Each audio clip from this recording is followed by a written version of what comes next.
So, the truly unique thing about wikis is this ability to use this wiki syntax to create links.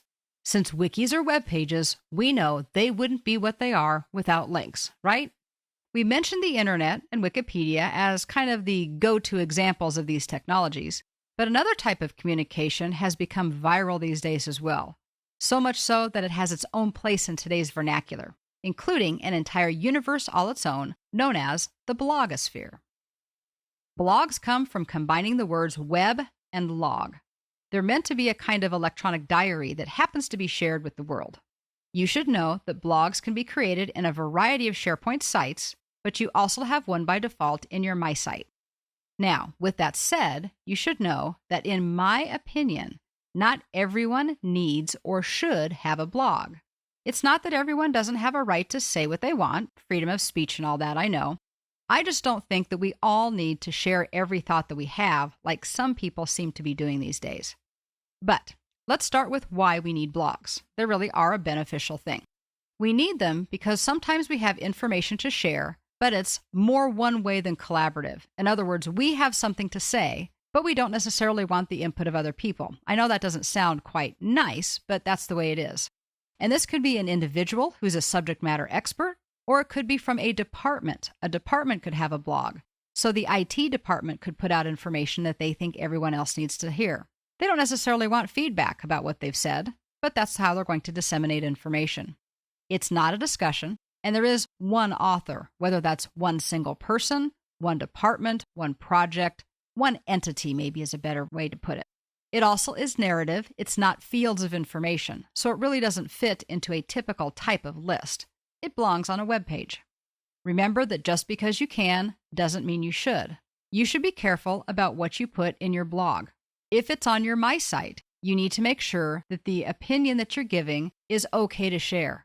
You need to make sure that the information you're putting out is okay to be read by anybody in the company.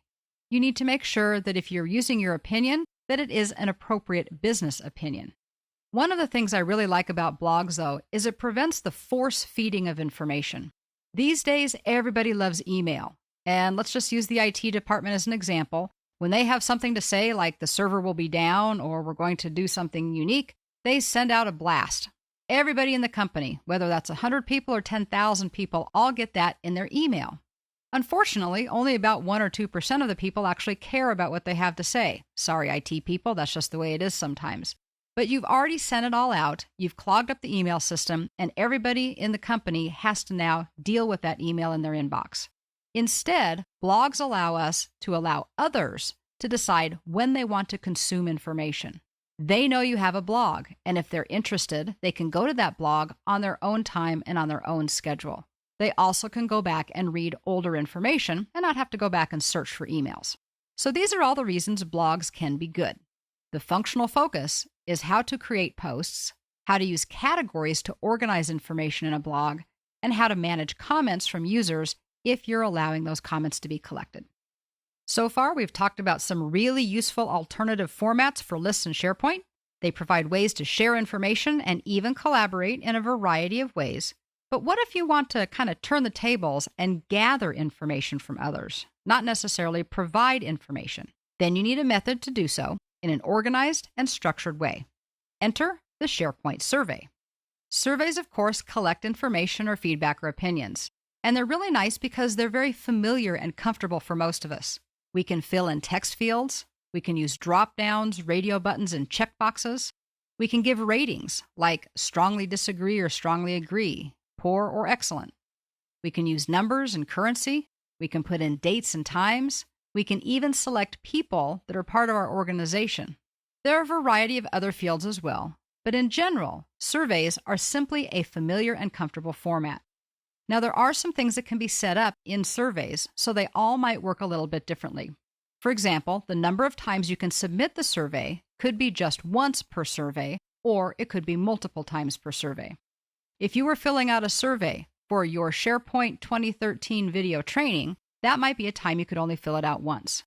But if it was a survey on all training that you ever take within your company, then of course you would want to be able to fill out the survey multiple times, once for each different class you took. Also, your ability to edit results might vary. You might not be able to do any editing, You might be able to go in and edit your own entries, or on rare occasion, and I don't see this happen very often, sometimes it's set where you can edit anybody's entries. The survey results can be viewed as a summary, as an individual list where you can go in and see how each person responded to the survey, or as a graphical summary, which is a great way to see an overview in graph format. What results you can see, again, depends on how the survey is configured. So again, surveys are another one of those elements that can be truly useful, but they can also be easily overused. I have seen far too many companies go nuts and they survey their users to death. Hopefully that won't happen to you, because when used appropriately, surveys can actually be a fun way to gather useful information.